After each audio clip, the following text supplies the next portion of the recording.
Monsieur Destex, pourrait-on positiver un petit peu au niveau des 4 télés locales du Hainaut, nous avons pendant 2 ans sillonné la province à la recherche et à la rencontre, surtout d'entreprises qui ont bénéficié d'aide Objectif 1 et surtout du phasing out.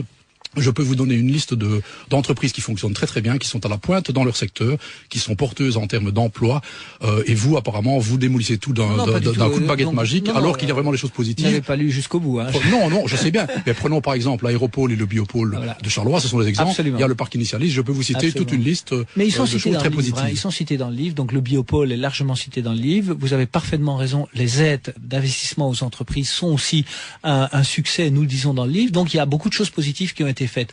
Il n'empêche qu'on doit regarder les résultats macroéconomiques. Et moi, je constate que les chiffres, les indicateurs n'ont pas bougé.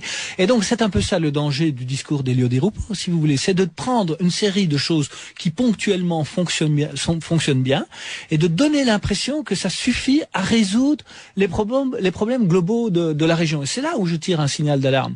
Maintenant, j'ajoute que même dans certaines parties du Hainaut, vous le savez mieux que moi, il y a quand même aussi des problèmes sérieux de mobilité de la main-d'œuvre. Ces investissements ont aussi attiré parfois une main-d'œuvre plutôt flamande ou française que des emplois du Hainaut. Et là, je crois qu'on doit aussi, c'est pas dans le livre, mais je crois qu'on doit aussi sérieusement s'interroger sur l'offre de formation et sur la mobilité.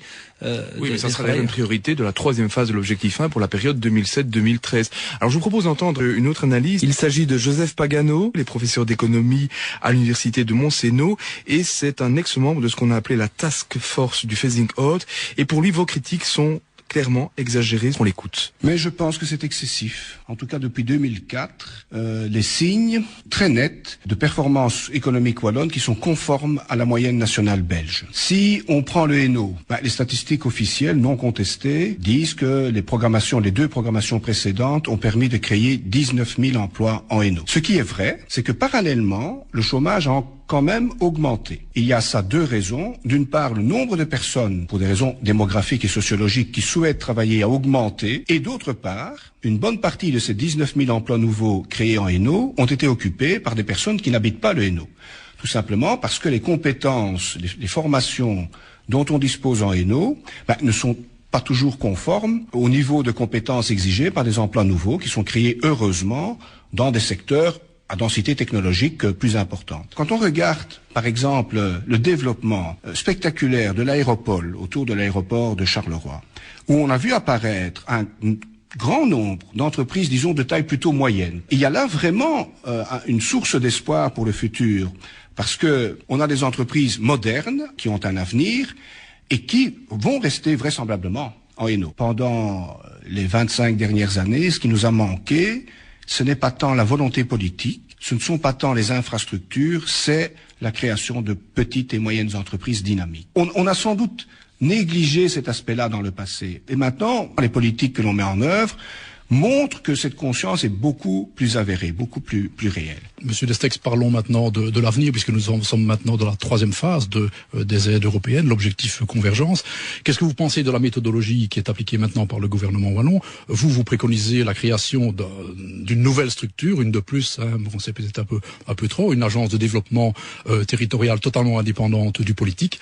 Est-ce que vous trouvez normal que le politique n'ait rien à dire alors que quelque part il y a un cofinancement, 1 euro d'un côté, 1 euro ou 1,5 € de l'autre? Oui, le politique doit fixer les grandes lignes et la stratégie. Il ne doit pas s'impliquer dans le choix individuel des projets. Et c'est ça le problème, si vous voulez, c'est que le monde politique a eu tendance à micromanager les projets, c'est-à-dire à choisir de façon ponctuelle ceux qu'il fallait soutenir et pas. Et donc là, je plaide vraiment pour une dépolitisation des décisions. Effectivement, je pense que l'actualité récente, y compris ici dans le Hainaut, à Charleroi ou ailleurs, et dans le logement social, a montré en 2006 que le politique avait d'énormes difficulté à se dégager de gérer directement les choses, même si elles n'étaient pas de son ressort. Et donc je crois qu'il faut absolument sortir le management et la décision de choisir un projet plutôt que l'autre des mains du politique. Alors l'agence, c'est vrai, mais financés au prix d'économies dans les structures publiques existantes. Vous savez, on parle d'une agence de 70 personnes, vous prenez 10 personnes dans chaque cabinet ministériel, elle est financée. Donc pour nous, on peut très facilement, en réduisant les cabinets, les intercommunales et la province, utiliser du personnel pour fournir l'agence. Maintenant, je voudrais dire que je suis d'accord avec Monsieur Pagano sur les PME, mais ce qu'il ne faut pas oublier, c'est de voir le monde dans lequel nous sommes, si vous voulez, toutes les régions périphériques d'Espagne, de Grèce, de Grande-Bretagne, d'Irlande, des pays de l'Est, avancent, croissent à un rythme avancé. Et donc, moi, je me méfie très fort de ce discours qui consiste à dire, ben oui, des exemples ponctuels, on en donne beaucoup dans le livre de ce qui a bien fonctionné, l'aéroport, le biopôle, certaines aides à l'investissement. Mais il faut voir ça dans le cadre du rythme du monde dans lequel on est. Or, savez-vous, par exemple, qu'en 15 ans, l'Espagne a diminué son taux de chômage par 3. Or, si on revient quand même, parce que moi je suis un homme de chiffres et il faut toujours en revenir aux chiffres, en 2004, le taux de chômage des jeunes dans le Hainaut, donc des 15-24 ans qui sont sur le marché du travail, était de 40%. Et ce chiffre-là, si vous voulez, il a un peu baissé, mais très peu. Et il faut toujours en revenir à cette réalité des chiffres. Voilà. Eh bien, on va terminer justement sur ce chiffre interpellant, mais on ne manquera pas de suivre naturellement, notamment à Antenne Centre, à Télésambre, dans les autres télévisions locales du Hainaut, mais également sur les antennes de l'RTBF, l'évolution de ce dossier, la troisième phase de l'objectif 1. Alain Destex, merci d'avoir été notre invité ce vendredi matin. Merci également à Michel Bellefontaine. Merci, et bon week-end. Merci pour votre invitation. Merci Xavier Moulignot. Au prochain rendez-vous.